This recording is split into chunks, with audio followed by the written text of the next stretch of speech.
Welcome to the Bourbon Life Podcast, your source for all things bourbon. Join your hosts, Mark and Matt, as they drink and review bourbons, share news about upcoming events, interview the who's who in the bourbon world, and, most importantly, bring you along for the fun of living the bourbon life. Now, here's your hosts, Mark and Matt. All right, everybody, welcome back for another episode of the Bourbon Life Podcast. I'm your host, Mark, and with me here live tonight in the Bourbon Life Studios, it is my good friend, Matt. Matt, how you doing out there, man? Mark, I am good out here. How are you? You doing all right in the office, in the running the show, center? man. Yeah, living that's the dream. right. That's right. Last time we were remote, it was me that was messing up, forgetting passwords and stuff. This time we had a little AV issue with some microphone cords, but hey, we're here. We are live. We are back, man. You got to plug those cords in the right inputs. Morning, that noon, doesn't or happen. night. Yeah, that's right. Exactly right, man. So I'm excited about this show. We've talked about getting these guys on for quite a while. I think we even had them scheduled at one point, and we weren't able to make it happen. But happy to have this show going on. I do want to thank all of our sponsors. Thank you guys for everything you do for us. We appreciate that very much. Matt, with that said, do you want to tell everybody who we have with us on the show tonight? Yes, brought to you all this morning, this afternoon, this evening, whenever it is you are getting your Bourbon Life fix on. We have the co-founder and master blender at Buzzard's Roost Sippin Whiskeys, Jason Brauner. Jason, welcome on to the Bourbon Life Podcast. Hey, thanks for having me. Well, we're happy to have you, man. We were talking off cam before we started. I know we've met before, and it's just like one of those situations where we didn't get a chance to talk a whole lot. So this is kind of our first time really getting to spend time together. So we appreciate you joining us. I know you've worked all day, and probably the last thing when you come home that you want to jump on a podcast and talk about whiskey for another hour, but we appreciate you taking the time. All good. It's whiskey all the time. So yeah, I'm looking forward to being here. Yeah, I wouldn't have it any other way. Awesome. Well, we appreciate that.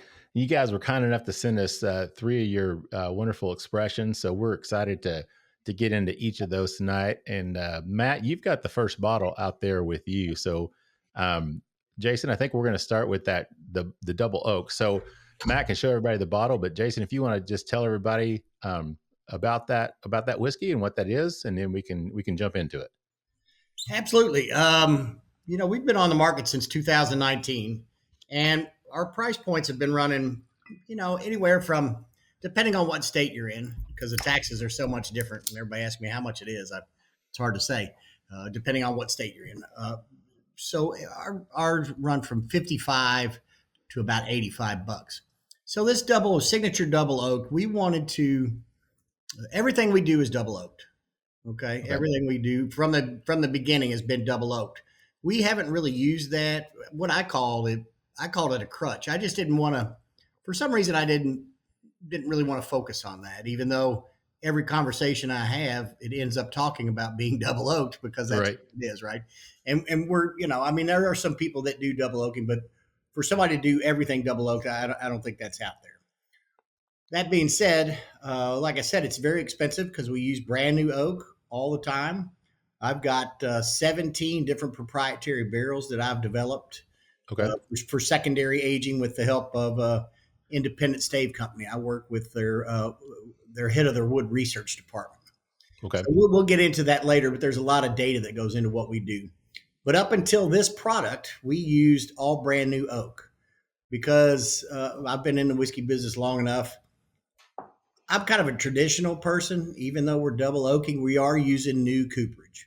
Okay, so, I think that, I guess probably back when Beam started it, or even Wes Henderson or Lincoln Henderson for that matter, started putting younger whiskey into port barrels or rum barrels and kind of rounding the finish off. And those are finishing whiskeys. We actually just do double oak. And so with this product, to try to get the price down, we're using our used barrels. Okay. That makes sense. And our barrels are very specific. And I said, because up until now, we could use our barrels anywhere from 2 months to a year. Okay. And then we would sell them off. And so if you think about a tea bag, or if you think about a 20-year Pappy barrel, they're good for 20 years and we use them for 2 months. And these are very specific barrels. Mm-hmm. So I said, okay, why don't we just signature double oak it? and put it in some of our used barrels, which we know the profile that it's going to give it. Okay. Yeah. So this is the one where we use our used barrels. Other than that, everything is all brand new cooperage. Okay. And that helps get the price down because we were trying to, this is made really for bars and restaurants to try to get on their cocktail list to where we can get that drink price down, to where we get that bottle price down to where it can be affordable for bars and restaurants to have it in their well, not necessarily in their well, but they would have it to make on their cocktail list. Yeah. And I noticed on the bottle, it does say it's from Indiana, I believe. Yeah. So can we say, you can say who it's from. We're very transparent about what we do. Yeah. Okay. Our process is, and we'll get into all this, but there's a lot of moving parts to our brand and our distillery. We source the main part of our whiskey from MGP in Indiana. Okay. And we buy aged whiskey. There's no smoke and mirrors about that. We ship it to Bardstown Bourbon Company. They do all of our contract work. So we buy, let's say, 100 barrels, 150 barrels from MGP. We'll ship them to Bardstown Bourbon Company. We rebarrel that in any myriad of my 17 barrels that we've got. Mm-hmm. Okay. And then they'll finish aging them. And then they'll do the bottling. So it could age for, like I said, 2, 6 months, year and a half. We still have some that's been down for over 2 years. Wow. Okay. And go ahead. Well, we use heavily toasted barrels. Each one of those barrels has a different toast profile. Mm-hmm. Each one of those different toast profiles is going to bring out a different wood sugar. And we use a char one exclusively. Okay. So light char and heavy toasting.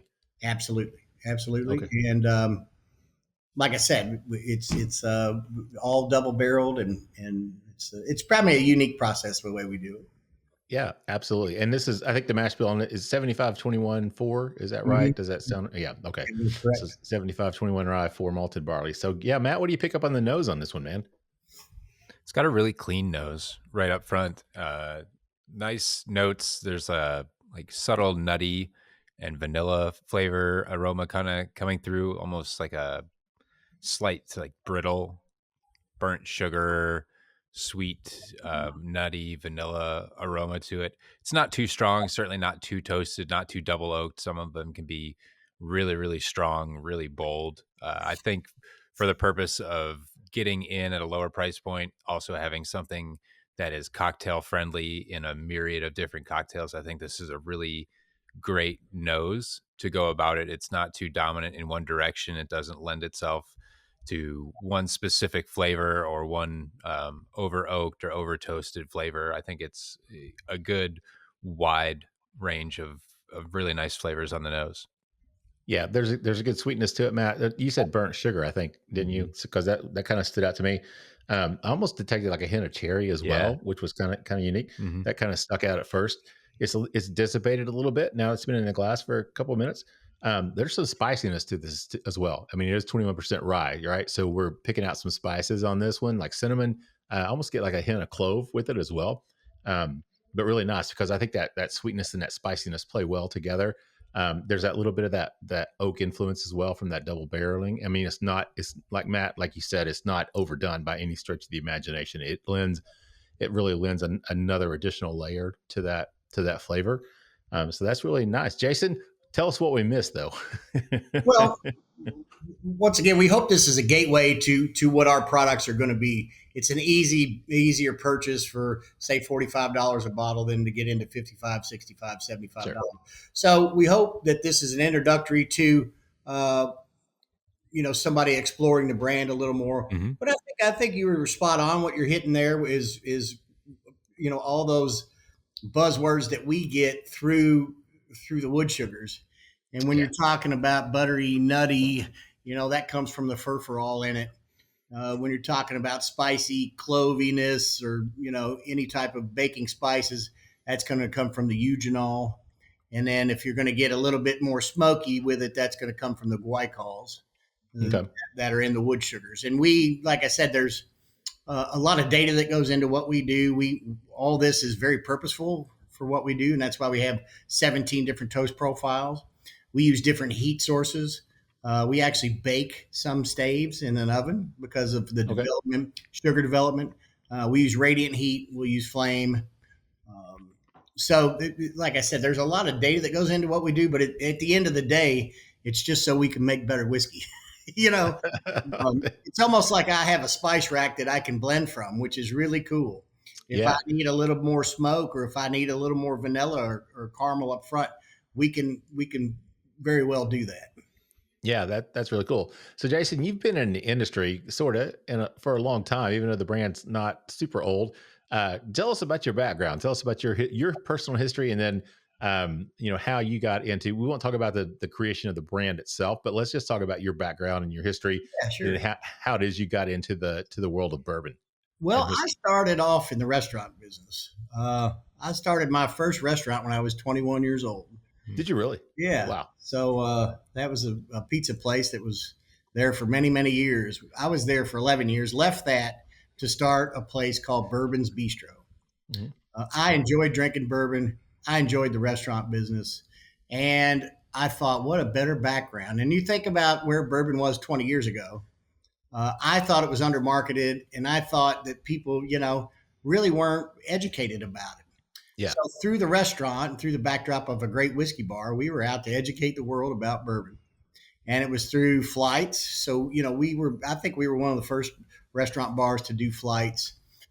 We had whiskey dinners with all the master distillers. So I got to meet those guys and hear all their stories and listen to, either Jim Rutledge talk about quality of grain or yeast, and Jimmy Russell talk about his great stories, or Bill Samuels is a wonderful, wonderful storyteller. But also we did single barrel programs to where we were actually the first bar restaurant to buy a single barrel of Four Roses. So we were early on in all of that. And I think what mainly was the single barrel program, because I got to go to all the distilleries and thief out of barrels before a lot of people were doing it. Mm-hmm. And I felt I was drinking the best of the best that these guys had to offer. And, I've developed a pretty good palate over the years, and people were kind of seeking out my single barrels. And so I thought, after 15 years of doing that or so, it was like, I started thinking, why, maybe I should try to do this myself. Yeah. And so thus that's when we, and we don't get into that this session, but that's when we started the brand. But even when I was at Bourbon's, I was so hung up on just the whiskey business and all that. I'm actually a welder as well. And so I worked at Vendome for like 2 years. Really? Okay. Very cool. While I had the restaurant, I like to stay busy. Idle time is the devil's work. But in your spare time, you're actually got to weld and see all of these different stills being made and work from that side of it was really cool. It was hard work, but sure. Man, I really, really enjoyed it. Yeah, very cool. We've had Mike Sherman on the show before. We had a good time. Had a really good time with him learning about what they do and their family history and everything. And obviously, you go anywhere, you're going to see Vendome Copper. For the most part, you'll see them everywhere. But that's really cool. Good friends with Mike. Our sons actually graduated from high school together, and very good friends. And really, okay, he's actually not too far of a neighbor from me. So yeah, really, really good guy. So you were really kind of on that cutting edge when bourbon. I mean, people weren't really drinking it that much in the early 2000s. And you're kind of on that cutting edge. Did people think you're crazy because you're in Louisville? So that's where the restaurant is. Did people just think you were kind of nuts for going in that deep with bourbon? Yeah, I mean, I heard Bill Samuels overtell some people. He thought I was crazy because he has this story to where everybody in the distilling industry at that time had their own piece of the pie. Yeah, and nobody really kind of was taking any other market share. Wasn't taking anybody's piece of the pie, but little did they think about just growing the pie. And so we were at Bourbon's, we always had this philosophy that we were kind of the Geneva of all bourbon. Like we didn't want to be sponsored by anybody. Hey, put us in the bill, sure. Do this, do that. Right. So we had a bourbon dinner once a month with a distiller, a different distiller or a person of interest. And so at that time, when we first started, there was only 10 distilleries. Wow, that's just So think crazy. about that. And so somebody, or 10 major distilleries. Right. Think Sure. about that. Then somebody would, or two people would get to do it twice a year. So we would rotate them. Yeah. We would do one a month. Mhm. So yeah, I think we were kind of early back then. A lot of people didn't know how to take it, but I think everybody in the whiskey business that we all now work together, they were happy with what I'm doing now and help me in any way possible. Um, like I Yeah. said, when we travel, we'll go to the New Orleans Bourbon Fest or the Bourbon Festival here, and I mean, we all hang out together. And I kind of miss some of the older guys. I feel like I'm kind of a bridge in between the Yeah. old school distillers and the new guys, and kind of I've got this place where I don't know where I fit in, if I do even. But, Well, it sounds to me like you're kind of making your own space. You've seemed like you've done that for 20 plus years now. So that's pretty awesome. Now, did I see or hear somewhere that you kind of had a little bit of a connection to the old national distillers? Is that correct? well, my next door neighbor was my great aunt, Okay. and she I think started working there when she was 19 years old. Yeah. And my great uncle worked there, and he actually passed away on the property. Oh, really? Okay. Yeah, Wow. he Okay. was, if you know about the layout of it, there was these cases would go over Lexington Road, and then they were shipping on the right side. There was the shipping, and on the left side of Lexington Road was the case house, and the conveyor belt would jam up occasionally, and it wasn't very big, and so he had to crawl up there, and I guess he was getting a jam out or something at one point and died. Right, had a heart attack over Lexington Road, which is terrible. Man, yeah. I never did get to meet him, but when she passed away, in her will, she gave me a Tiffany watch from 1957. Wow. And it was his watch, and it was 25 years of service at National Distillery. So I still have that, and it's treasured to me. Yeah. Just because it came from my great uncle, and they both worked there. Yeah, that's a great story. I'd heard part of that.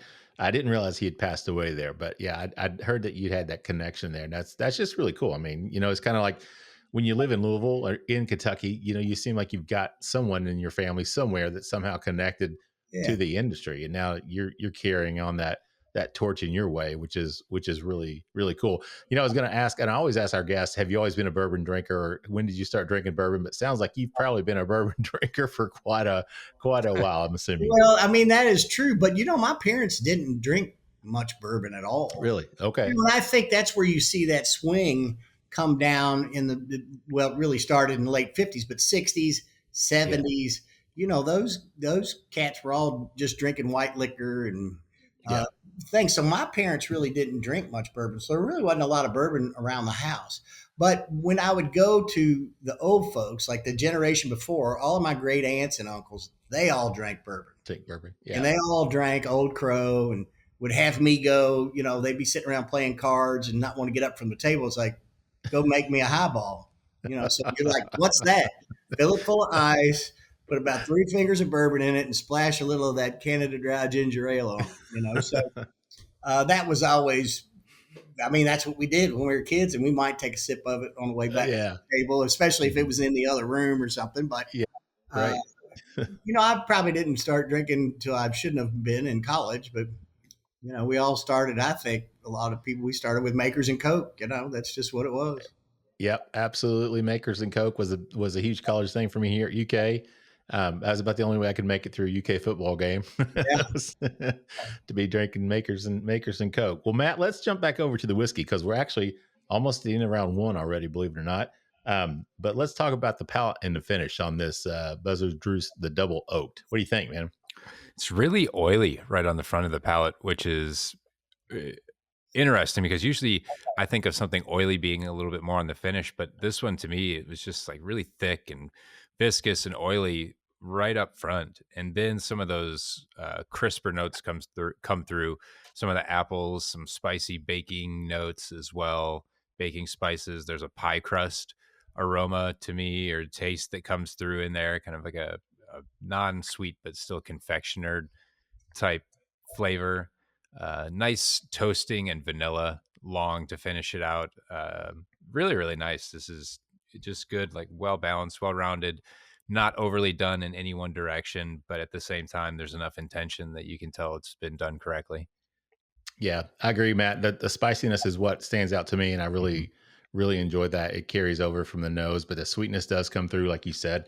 The finish on it is very nice. That vanilla, those wood sugars really come out and gives you that nice strong finish with that spice blended in with it. Just really, really enjoy this. And I keep thinking back, what you said, Jason, that intended, to use this in a bar setup. I'm thinking what Matt said earlier about, making cocktails and different things that you could do with this, because this would really, for a bourbon, I mean, this would stand up really well, I think, in a lot of cocktails. And I think that's a testament to what you guys have put out here.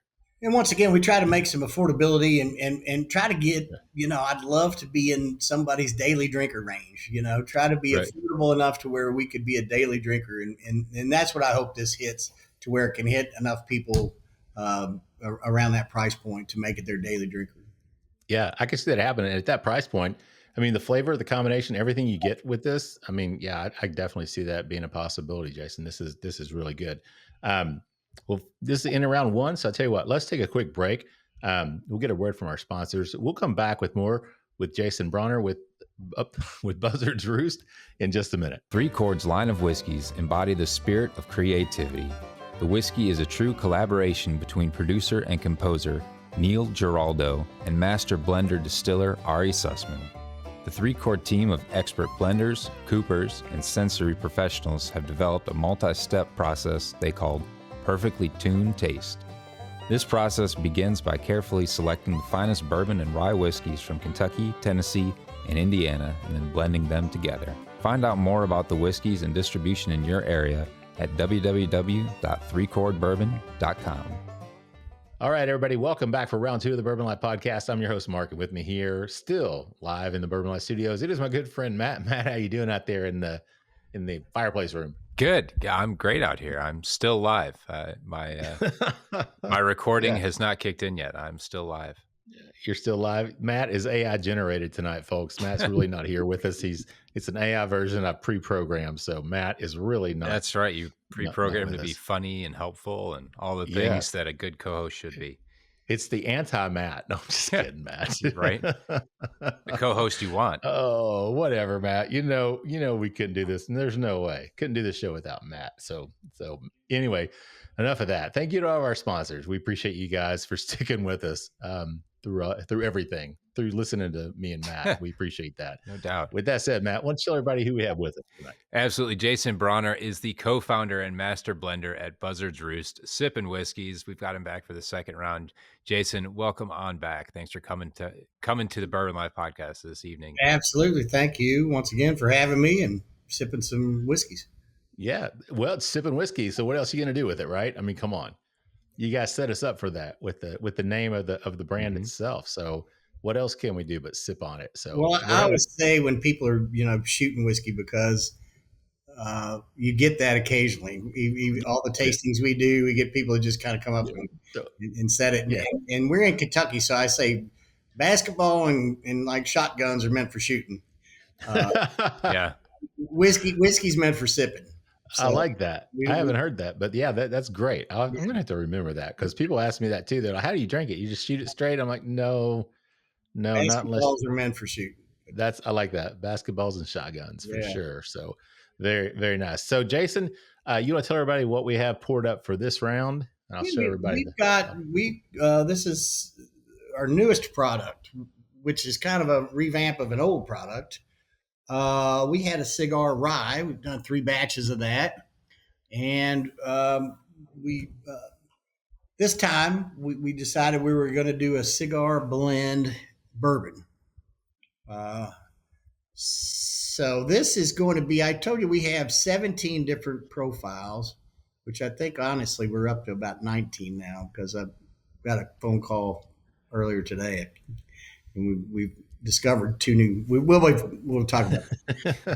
Anyhow, let's just go with 17 different toast profiles. This cigar blend, we blended this to go with a cigar. It doesn't have to be with a cigar, but this is at the heavier toast of our profiles. So we have light toast, medium toast, heavy toast.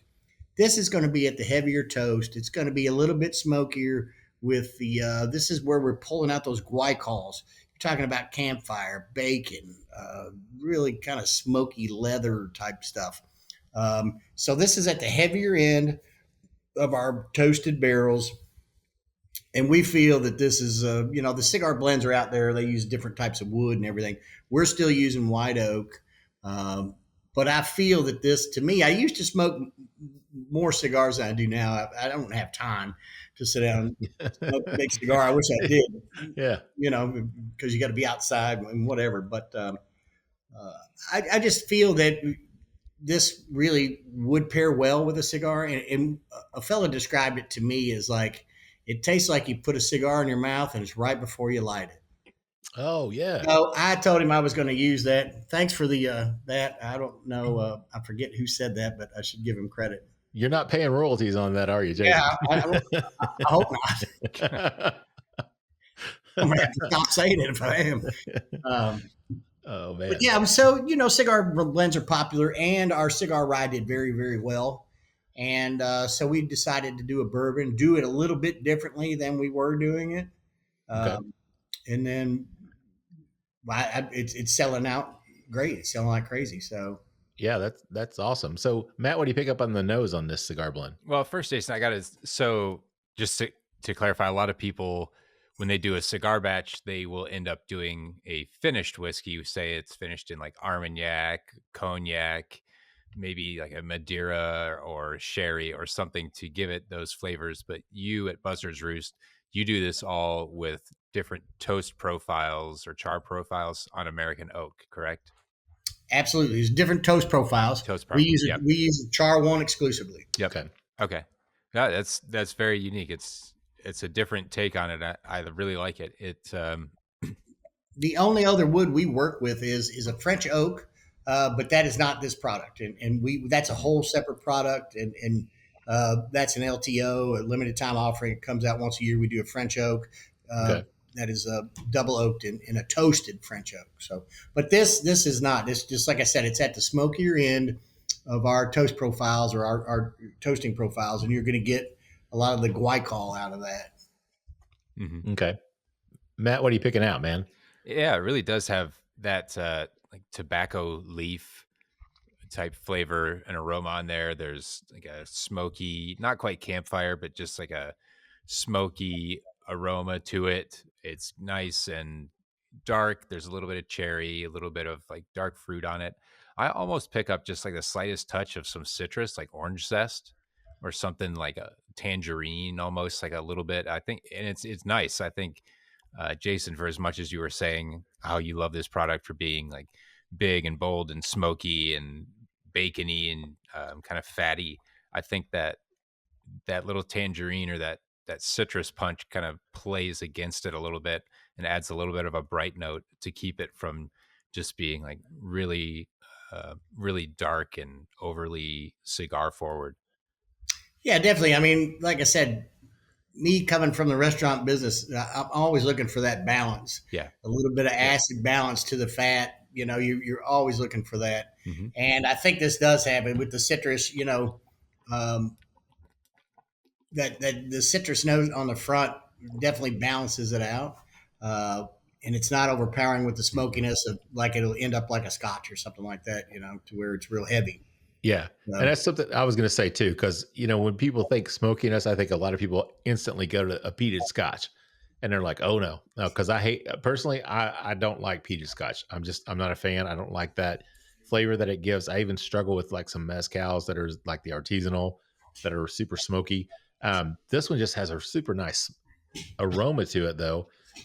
Like Matt said, not quite campfire, but smoky. I think Jason, you said something like leather as well, maybe in there. I get clove again. I don't know. Maybe it's just I don't know, but that's popping out to me again, kind of that clove undertone that's coming through, that spiciness. But it is different, obviously, than that original double oak that we tasted first with this cigar blend. It does have that darker, smokier aroma to it, but there's still some similarities, I think. this is the same. It's the same product. I mean, it's the same mash bill, right? Everything same type of whiskey, or is it different? No. We have different mash bills, and I would have to look back. Okay. We use the 21% rye. Okay. We use 36% rye. Okay. We have a couple other products. Obviously, our ryes are all 95.5s. And then Right. we actually do a wheated, which is our bottled and bond, which is a 45% wheat, which is a huge, huge wheater. Yeah. Yeah. No doubt. So, okay. We're out there playing with all kinds of different things, playing with our different toasts and different mash bills. And I mean, we're having fun doing it. And I think at the end of the day, like I said, you're not going to hurt my feelings if you tell me you don't like it, you know? No, I mean, so far on the nose, I'm not going to get to the palate, but on the nose, yeah, I really like this. I mean, it almost does have like a wine finished aroma to me as well. There's almost like a dark fruit type of finish, or a Matt, you said Armagnac or something like that. Maybe, I don't know. There's something very rich about it.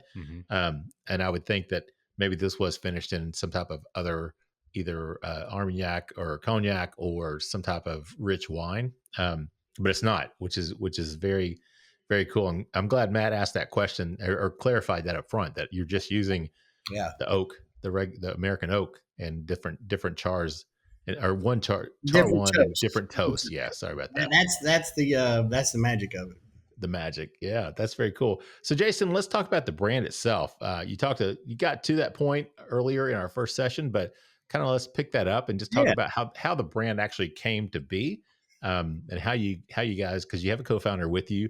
Can you just kind of talk about that story and what brought you guys together and how you decided to run with this?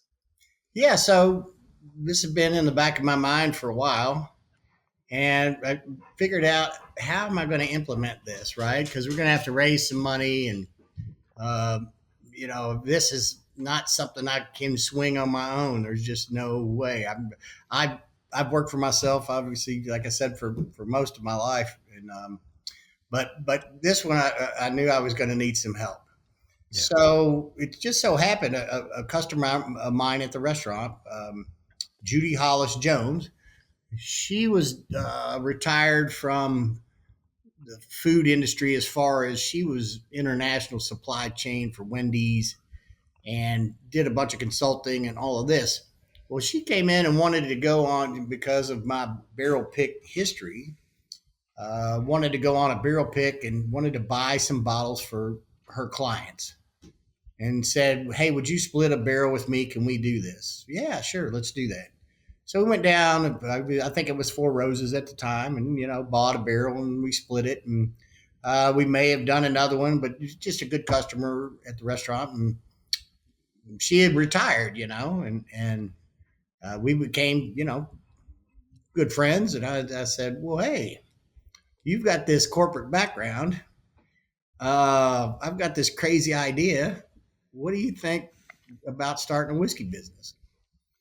And she loved whiskey. And, like I said, she was in the corporate world, and said, "Yeah, sure. Why not?" So it started from there. We started in 2019 with we went through several iterations of it. We were going to do a big, huge distillery, and decided to not do that. We were going to do contract work and all that. But we actually started with 3 barrels. And I'm a bourbon person, and I tell this about my ryes, that I didn't like ryes. I'm not a rye person. Because I prefer sipping whiskeys, and I think ryes are great for cocktails and what have you, but they're just not good for comfortable sitting around sipping.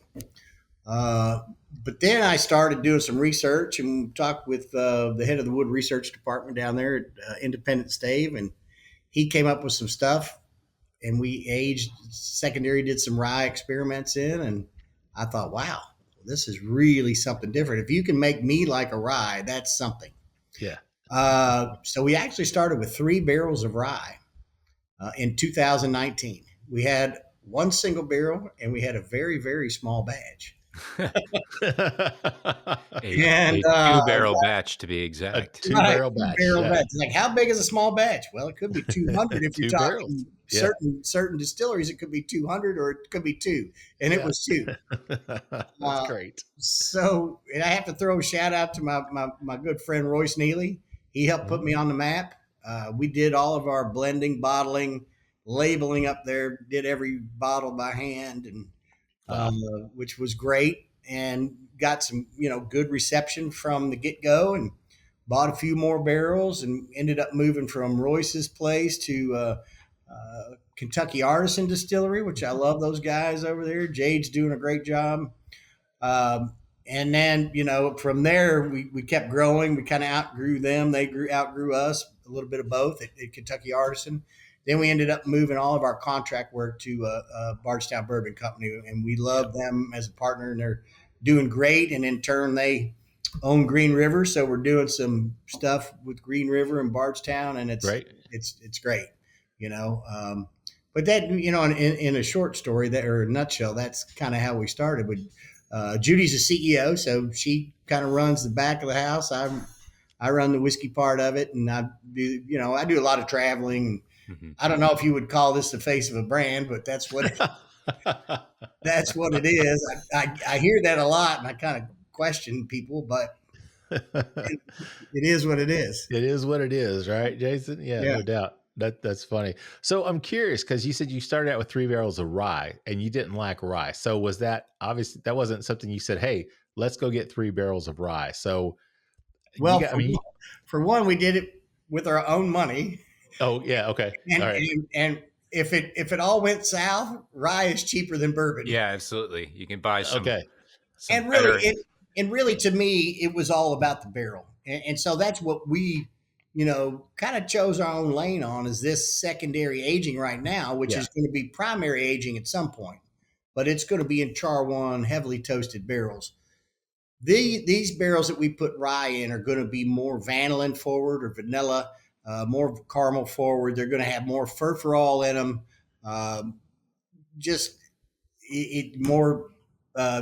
More furfural for sure. But that wood sugar, we're going to put the rye in the sweeter barrels. Yeah, if that makes sense. That makes sense. Toasted to where it's going to try to take as much of that spiciness of the rye, even though it's in the backbone of it, but it takes it off. It takes the harshness out of it. Yeah. And that makes sense.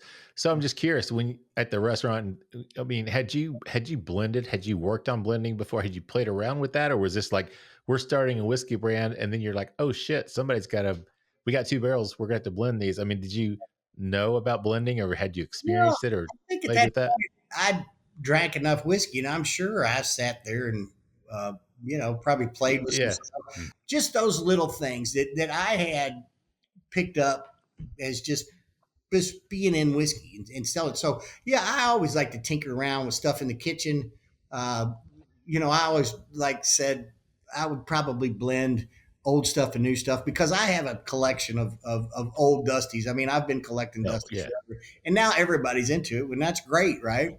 Because old whiskey's meant to be drank, and that stuff is just, it's different. It's different from today. And so I really built on that knowledge and that palate forming stuff from the 40s to 50s, even Prohibition. I have a pretty diverse palate, and I loved, and I'm very fortunate to be able to have drank that stuff over the years and figured out what to do. So I think that helps in my blending skills. And obviously I would think, hey, we can make, we've always had 130, 150, for 20 years, we've had 130 whiskeys on the bar. So I've definitely played around with a lot of it. For sure. So when you're blending your stuff, do you always blend you say, I want it to taste like this. This is the profile we're going to match, and we're going to go for this.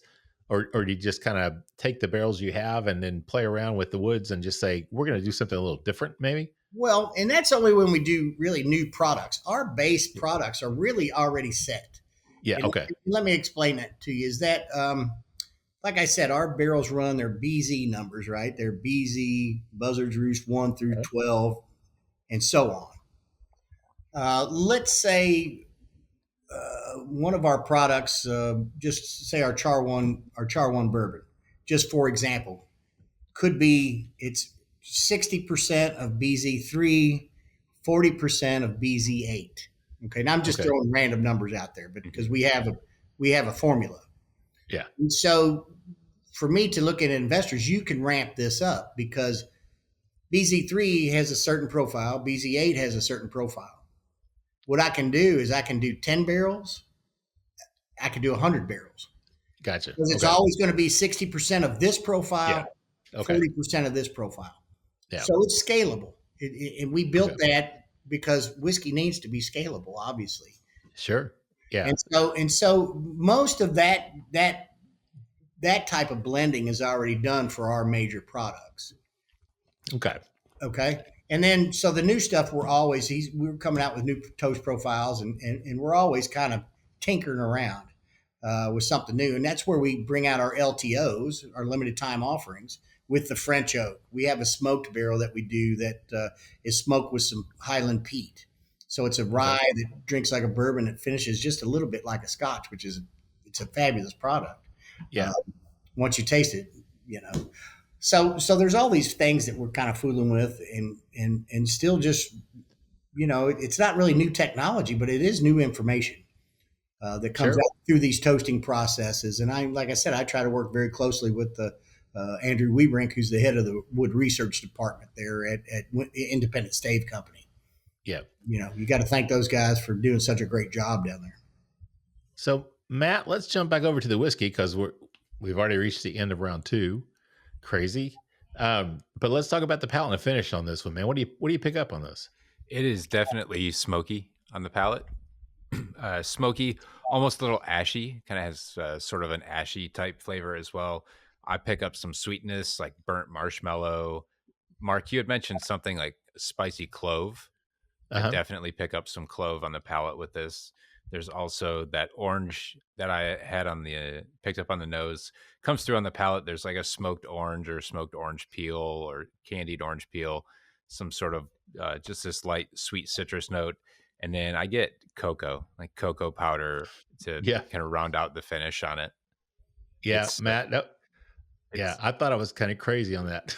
Yeah, it's really impressive, Jason, that you're able to do this with just different toast profiles on American oak. I think that is really impressive. Whereas a lot of companies lean on old world wine or different casks, different finishing casks to come up with these blends and these flavor profiles. The knowledge that you have in your product and in your different toast profiles, I think is really impressive. So Matt, I'm gonna send it back to you because that's very impressive that this was a several barrel batch, right? And I had some samples from some of them, and 2 of the barrels in this batch were ashy. Okay. And I was worried to death that the ashiness was going to come through. But I think to me, it's minor compared to these single barrels that were there. There is a little bit of ashiness comes through, but it's nothing like these single barrels that were one off. So obviously when you blend it, they're going to add, it gets oxygenated, and that helps when the bottling and all of that. So I'm not really amazed, but I'm glad.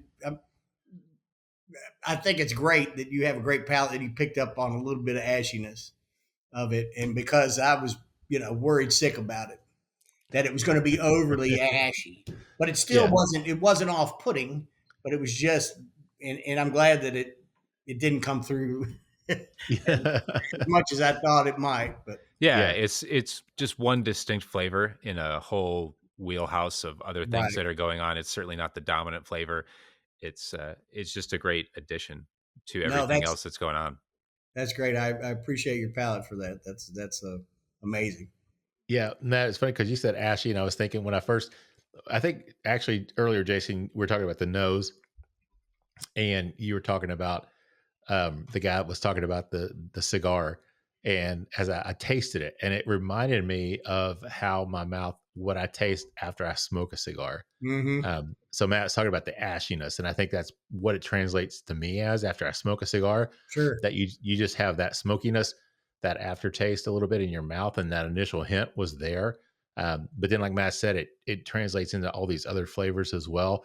And I swear, when I was sitting here, the finish, I got this slight hint of like a Tootsie Roll. And And I was like, 'cause I'm picking up this chocolatey, kind of flavor. And then Matt said cocoa. So I'm like, okay, I'm not crazy. Cause I thought, man, I'm missing the mark on this one. But for some reason it was like, just made me think of like a sweet Tootsie Roll, a little bit of sweetness, a little bit of that chocolatey flavor as well. So thanks, Matt, for verifying I'm not insane. And then, and then the empty glass. I mean, the more you smell the empty glass, because the oxygen gets to it, obviously. Yeah. And it will get a little bit more smoky. Yeah. At that point, but there's also these sweet notes to it. So half the time I love, even after I drink it, is to smell the empty glass once the oxygen really gets to it. And you'll find it blooms it crazy. I'm gonna leave this glass. I'm not gonna wash it tonight. I'm just gonna let it sit out. So when I wake up, see how much of it lingers on. But yeah, I love being able to do that. Well, guys, we are at the end of round 2. So let's take a quick break, get a word from our sponsors. We'll come back with more with Jason Brauner with Buzzard's Roost in just a minute. Welcome to the kitchen table at James B. Beam Distilling Company, where every visit is a celebration of tradition and flavor. Did you know that the kitchen table is nestled right within the heart of the distillery? That's right. You can experience the essence of James B. Beam's legacy while savoring their delectable dishes. Join them every Wednesday through Sunday from 11 a.m. to 5 p.m. for a culinary journey like no other. Planning a special event? Let the kitchen table be your host, creating unforgettable memories for you and your guests. And don't miss their upcoming Claremont Supper Club event on October 16th, featuring new releases from their Hardin's Creek series. For more information and reservations, visit beamdistilling.com. The kitchen table at James B. Beam Distilling Company. Come as a friend, leave as family. All right, everybody, welcome back for round 3 of the Bourbon Life Podcast. I'm your host, Mark, and with me here tonight live in the Bourbon Life studios, it is my good friend, Matt. Matt, how you doing, man? Mark, I'm good. Back for the 3rd round. Can you believe it already? Already, man. This has flown by. I mean, this has been, I don't know. Maybe it's the whiskey. I'm not sure. But this has gone really quick. Maybe it's because I'm on vacation for the next 4 days, Matt, and I really don't give a, well, I'm just having a good time. Good for you. We'll just leave it at that, man. So I'm excited. I have to say thank you to all of our sponsors again. Thank you guys for everything you do for us. Matt, with that said, let's just, we got a lot to talk about in this 3rd round. So let's just jump right in and tell everybody who we have with us tonight. Absolutely. We've got the co-founder and master blender at Buzzard's Roost, Jason Brauner. Jason, welcome back for the 3rd and final round of the Bourbon Life Podcast this evening. Thank you. We made it. That's right. Man, thanks for not leaving, Jason. We've not lost a guest yet, man. So that's right. We appreciate you hanging out. But now we got something special poured up for this 3rd round, and we'll just let you tell everybody about it, and I'll hold the bottle up so everybody can see what we're talking about here. So this is actually, we call it a Founder Select. And I think we do maybe put a little bit of it online because we do have an online presence. You can go to our website, and I think you can, if your state allows it, you can order our whiskey. But these are mainly meant for the distillery only. So we have a little bitty distillery down on 624 West Main Street, downtown Louisville. That's where we do some distillation. We do secondary distillation down there. But we have some distillery-only releases that we do, and this is one of them. It's called the Founders Select. So Judy and I get together, and we get with a panel of some of our folks that work with us down there because they have great palates as well. And we'll pick out a single barrel. And we were doing it once a quarter, and I think actually the demand is pretty good that we're going to be stepping it up. I'm not sure if it's going to be once a month. I don't know if I'm on that schedule or not. I missed the meeting. I do tend to miss a few meetings down there just because I travel a lot. But no, so these are basically distillery-only products. And the reason we sent this for the show is that it's a great we have a great single barrel program that we do across the country for bars, restaurants. You know, I'm always a big fan of single barrel programs in my future life, or I'm sorry, my past life. The whiskey's getting to me. So welcome to the party, Jason. Yeah, we wanted to definitely showcase our single barrels and let people know that we have these coming out quite a bit. You know, get on our website, come by the distillery if you can, because there's always something new and fresh coming out, and these single barrels fit it. They range anywhere from, I've seen it 110 to 118. Okay. And we do, like I said, a couple of different mash bills. It just depends what's happening, what's going on. And like I said, we love doing single barrels, and we know that it's a big thing for people as well, just to look for something new, something different. Sure. And I should have pointed out, because I always do this and I forgot. The first round we had the Double Oak, that was 100 proof. Second round we had Double Oak Cigar Blend, that was 105 proof. I forgot to mention the proof points. Now the single barrel we've got, this is 114.2 proof. So we bumped it up just a little bit, getting in my wheelhouse. I love these higher proofs. So Matt, I'm curious, what do you pick up on the nose on this one, man? I really like the nose. I think it follows along somewhat with what we've been drinking, with just some familiar notes for me. There's again kind of that tangerine or like light citrus right on the start, almost like a golden raisin. Leads into the vanillas, the wood sugars come across on this. Not a char note, more of the toasted wood sugars, almost like little coconut or like pina colada kind of little bit of a nose, not so tropical with that. But then good background of like some oak, nice grain, a little bit of bright baking spice on the tail end of the nose as well. Yeah, the spice pops out to me, Matt. I mean, everything else you said, yes. I'm just going to say that because I can never top what you say in terms of what you pick out on the nose. But the spice stands out to me. You know, that first one, I was looking for a cherry because I picked it out on the first one. I don't get anything like that on this one necessarily. But man, it's again, just the sweetness and the spiciness combines really nicely. I really like this. Jason, what else is out there on the nose on this one? I love it's a puff of cocoa powder, just a puff of it, just a little bit. And I never get, I don't know if the light smell of honeysuckle, maybe just a very hint, just a hint of it.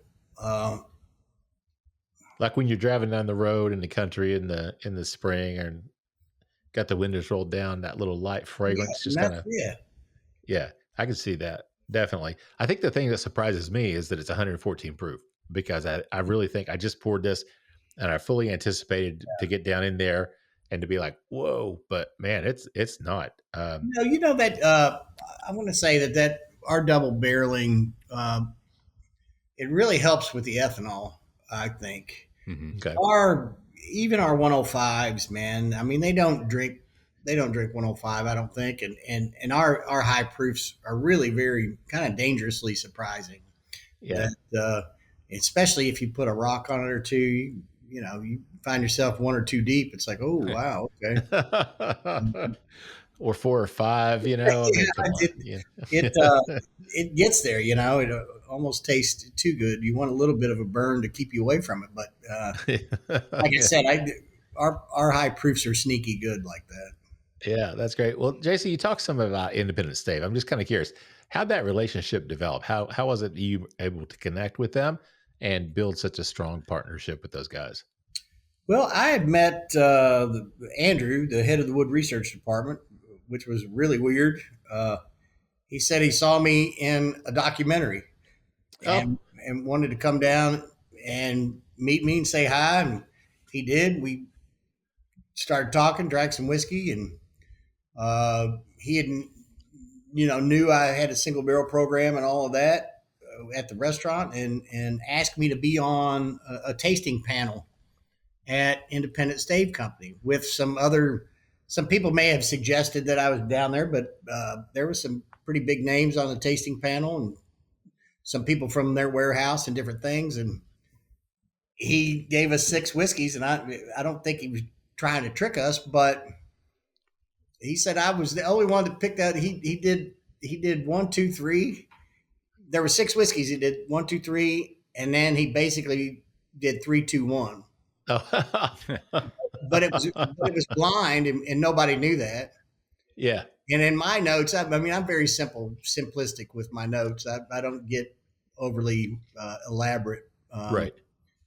But I said, number 1 tastes like number 3, a lot in the scope of things. And after he told us, I didn't really remember what I'd written down in my notes, but he said I was about the only one that said this one's similar to that one's similar to that one, and whatever.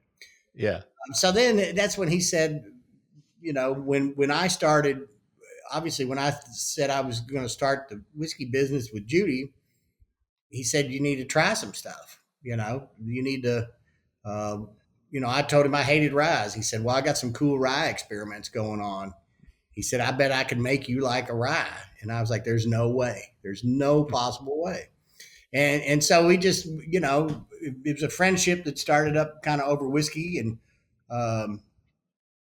then I started really, I think I'm kind of a data freak. Yeah.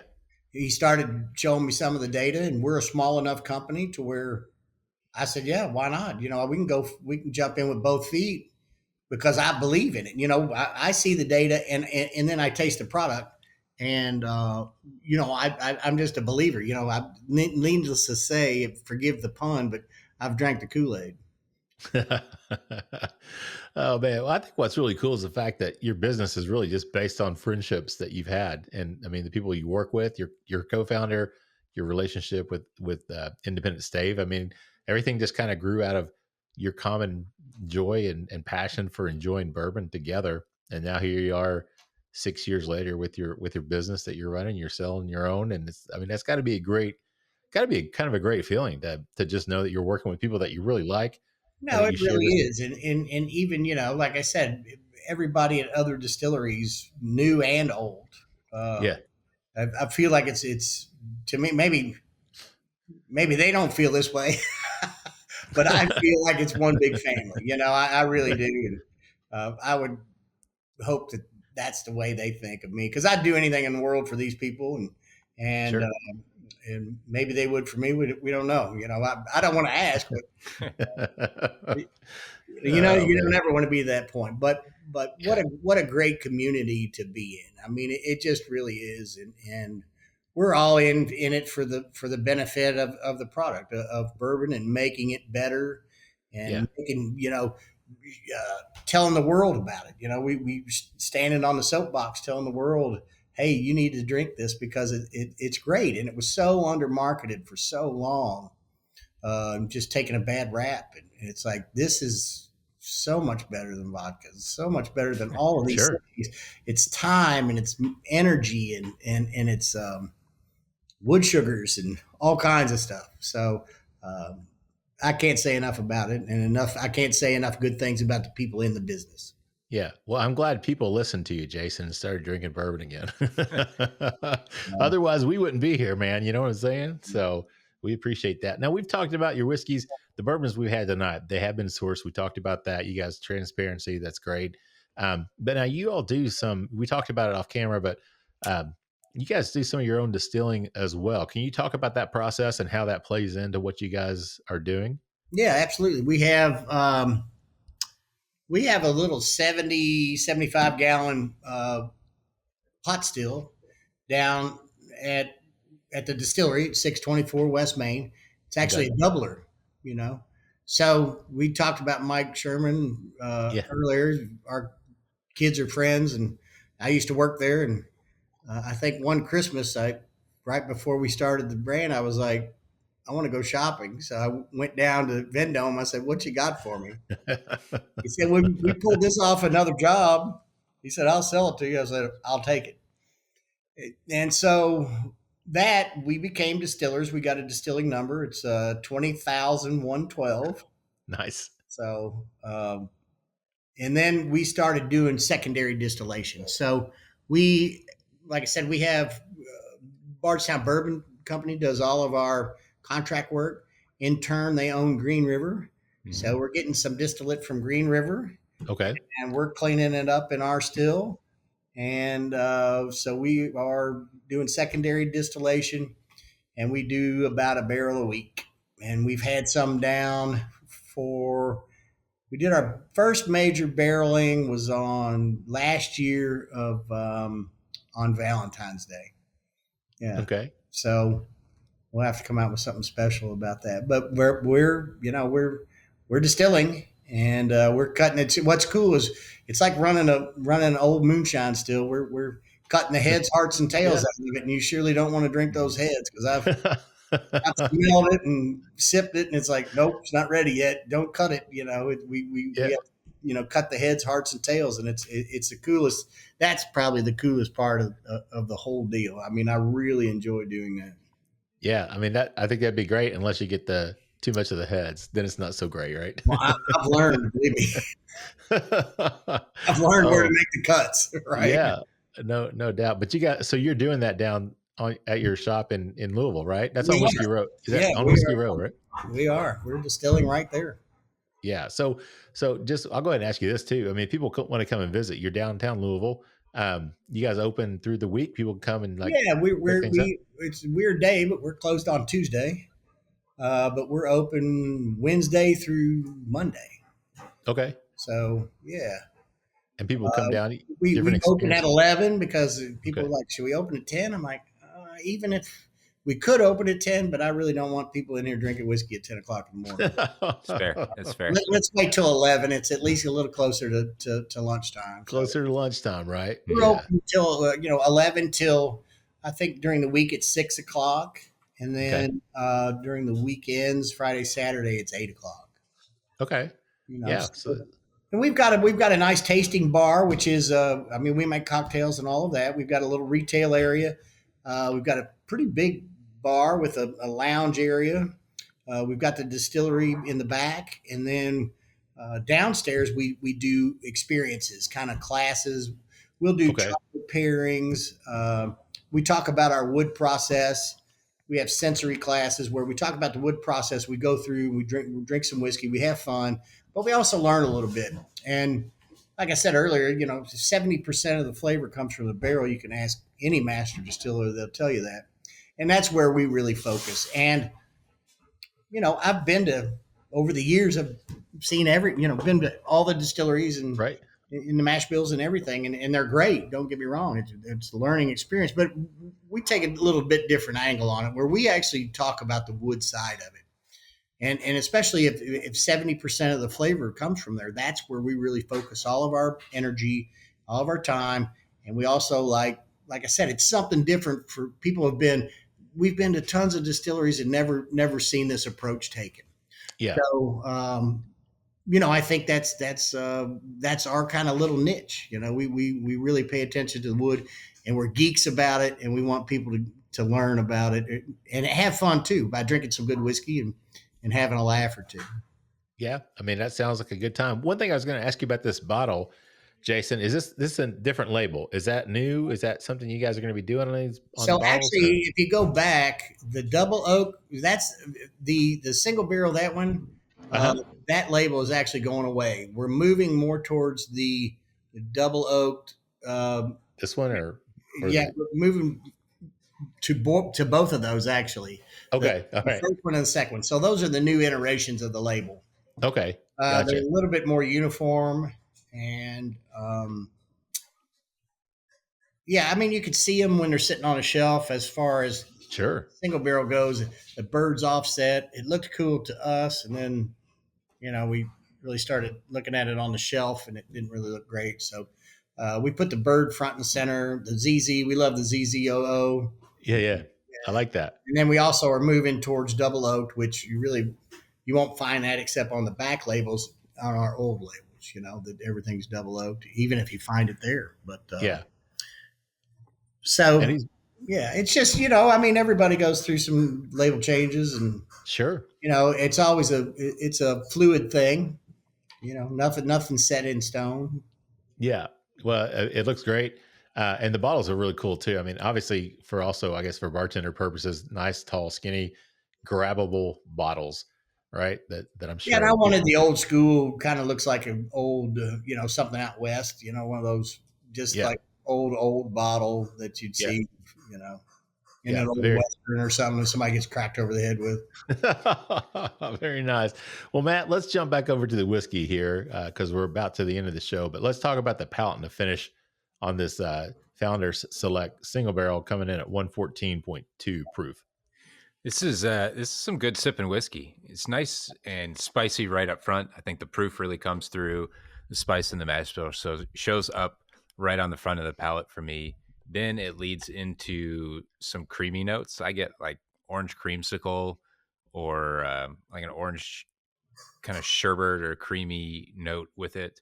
then some of the floral notes come around as well. There's some of that honeysuckle sort of springtime notes on it. There's a light sugar, a honey before some of those darker notes come through, that toasted wood sugar, that longer kind of spicy, peppery finish on the back end. But I really like kind of the trip that this one takes from like starting spicy, going with those kind of sweet, delicate, floral, light notes, and then kind of finishing bold and spicy again on the end. I can see why this one was probably a pretty easy pick for a single barrel program. The nose itself is just very, very nice, and the palate it falls right in line with the palate.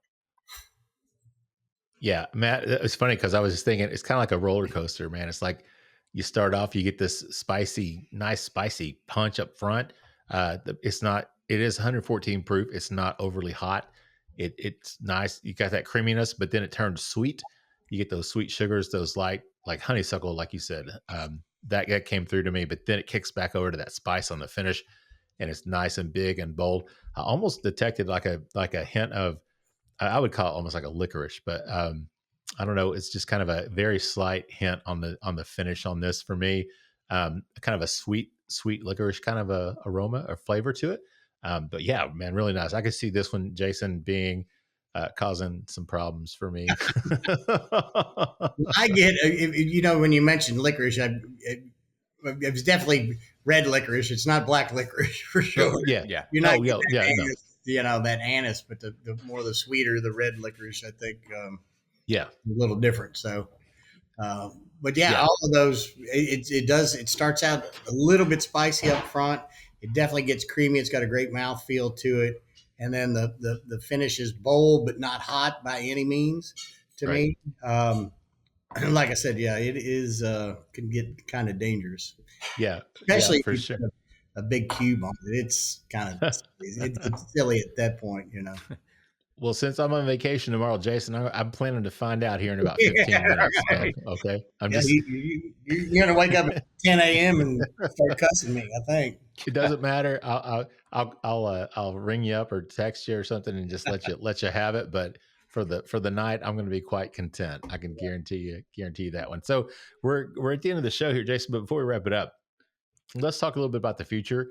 Anything coming up that you want to talk about, share with our listeners. Any news or any special releases or anything they can look forward to in the near future?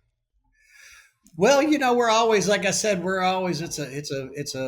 it's a fluid thing. So we're always moving and shaking. We're opening new states all the time. We opened up California and Florida last month. We're just trying to keep on keeping on, There's always going to be some LTOs or those limited time things that were coming out. So really maybe go to our website. And like I said, if you're somewhere where you can buy some of them, they're really unique. We really spend a lot of time on them, a lot of time on these things. I don't know. I'm always hunting the next great whiskey that I can make, Nice. that I can try to make. And because I enjoy drinking it. So, yeah, it's not for you all. It's for Jason. I'm really just very selfish. It's for me. And if we can sell some, that's good too. Well, we appreciate you sharing it. Yeah, absolutely. It's all about the whiskey with us, and come down to the distillery, hang out. We're very front porchy down there. It's a nice spot. We're right in the middle of Whiskey Row. We've got a bunch of great neighbors. We're right in the middle of, I think they're still building them down there. They've got more coming online. So you can start at one end of the main street, go to the other, finish up and go to Nulu, and there's some over there. So on Market. Yeah. So come see us and just spend a little time and sip and roost a while. I like that. And people can find you guys. Obviously, you got a website, you got social media, everything. Yeah, we're on all the platforms that I'm aware of. I'm as technical as I'm sure we had problems with emails and such, or I did. You did. I did. Yeah. I'm on Instagram. I'm the Bluegrass Bourbon Baron on Instagram. Okay. I don't post enough, but I'll try to get on that. But it's fun, and it's always something usually about whiskey or food or Well, awesome. We'll definitely check that out. So, Jason, I always ask my guests before we close it out, what's been your favorite part of this journey for you so far? I mean, just all the people we meet. Yeah. We make good whiskey and good people. It really is. Well, all that's the great. people that do podcasts and all the customers that come in and all the people I meet on the road. I mean, it's just one thing after another. It's great people. Yeah. Well, we appreciate you throwing us in there with that group. So thank you very much for that. We definitely appreciate it. Any final thoughts before I'm sorry, I missed what you said there. Yeah, Sorry. thank you all for having me. I really appreciate it. Yeah. Any other final thoughts before we wrap it up here tonight? No, that's what I said. Just grab a good friend or grab some friends, grab a good bottle and sip and roost a while. Awesome. Matt, any final thoughts before we close it out here tonight, man? Jason, thanks for taking the time to sit down with us and all of our listeners here in the Bourbon Life Podcast. Really exciting to finally get you on here and hear what you all have been doing and get to learn a little bit more about the company and hear your take on how you're going about doing things and the quality, the time, the expertise, the knowledge, the data, everything that you're putting into it. It's really inspiring to see just how much you care about it. And you care about good people, good whiskey, and that's what we're looking for. So thank you. Appreciate that. I'll do it again sometime.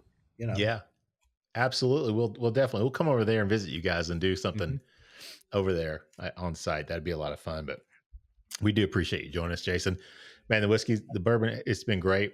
Thank you guys for sharing that with us. This has been a lot of fun. And thank you to our listeners as well. We appreciate you guys tuning in. Like Matt always says, whatever time of day it is, you get your Bourbon Life fix, morning, noon, or night. We appreciate you checking us out. We do this for you guys. We love what we do. We love being able to share stories like Jason's and his brand, Buzzard's Roost. So thank you guys for giving us the time and joining us on this journey. Be sure to check us out on Instagram and Facebook as The Bourbon Life. We also have the private Facebook group, The Bourbon Lifers. We'd love to have you join us in there. Don't forget our friend Big Tex, Big Chief Mike Hyatt does the Whiskey Trip. That comes out under our umbrella every Tuesday. So our shows come out Friday. Mike's show comes out every Tuesday. So check that out. Check him out on Instagram and Facebook as well as the Whiskey Trip. With that said, I'm going to wrap it up. Send us home with our tagline, which is, may your glasses always be full. May you keep on living the bourbon life. Thank you for joining us for this week's episode of the Bourbon Life Podcast. Our mission at the Bourbon Life is simple: to share our passion for all things bourbon with you every week. And we'd really love to hear your thoughts on how we're doing. You can find us on Instagram and Facebook at The Bourbon Life. You can also contact us by email at thebourbonlife@gmail.com. And you can always find us on your favorite podcast platform. If you have a moment, we'd love it if you would rate us and give us a review. So until next week, we hope your glass is always full and that you keep on living the bourbon life.